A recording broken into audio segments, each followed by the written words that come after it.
અરે મમ્મી હું આયો કારુના ગેલ જઈને એની મમ્મીએ લોટ તરાવીને મોકલ્યો છે એટલે હું જોડે જાઉં છું. અલ્યા ગેલ ડોફણિયા રખડ્યા વગર વાંચવાનું કર, ઘરમાં પહેરીને વાંચવાનું કર. 10માનું બોર્ડ છે, તું દાટ વારે પરીક્ષામાં મને એવું લાગે છે વાંચવાનું કર. અરે બાપુજી આ વખત આપણે ફૂલ તૈયારીઓ કરી નાખી છે. આ વખત આપણે 99% પાકા છે. તું તારી માનું તરભણું તૈયારીઓ છે તારા ગોડીના વગર વાંચે તું હું તારા બાપાની ગોડ લખવાનો છે પરીક્ષામાં. અરે માનનીય પિતાશ્રી કહું છું ને તમને આ વખત મારે ફૂલ તૈયારીઓ છે. આ વખત તો અથવામાં જે ક્વેશ્ચન હોય ને એ ઓનાએ જવાબ લખીને આવવાનો છું. હું એટલી તૈયારી છે આ વખત આપણે. અલ્યા પણ મારો છોકરો કે છે તૈયારીઓ થઈ જશે તો તમે ના મગજને ચમ લોડ આલો છો? બિચારો યાદ કરેલું એ ભૂલી જશે મારો લાલિયો. કશો વાંધો નહીં ને જો પરીક્ષામાં ફેલ થયો, અરે સવાલ જ પેદા નહીં થતો ફેલ થવાનો. હું લખોટા જેવી વાતો કરો છો યાર. મમ્મી સમજાય ને આ વખત પરીક્ષામાં હું ફૂલ રેડી થઈને જવાનો છું. હે રેડી એટલે પેલું ઢેગલી થઈ જવા વાળું રેડી નહીં, ફૂલ તૈયારીઓ કરીને જવાનો છું એમ કહું છું. આમ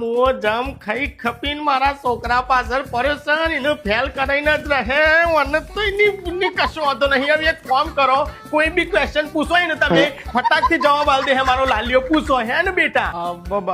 હા હા પૂછો પૂછો, જે પૂછવું એ પૂછો, બધું રેડી છે. ઓકે તો આપણે તને કોઈ ભારે કે બહુ પહાડ જેવો સવાલ નહીં પૂછવો. આપણે તું મને એમ કે હા ગોધીજીના બાપાનું નામ શું હતું એ કહેજે મને. લ્યો બોલો, આ કોઈ સવાલ પૂછ્યો તમે? આવો સવાલ જયંતિભાઈ હતું ગોધીજીના પિતાશ્રી નામ. બોલો આગળ બોલો. મળી ગયો ને જવાબ? પારખી લીધો ને મારા છોકરાને તમે? અરે વધરી ડેડકી તું શાંતિ રાખ. અલ્યા ગોરીના યોનું નામ થોડું જયંતિ હતું. યોનું નામ તો કરમચંદ હતું. તો આ જયંતિ ચોથી આવ્યો?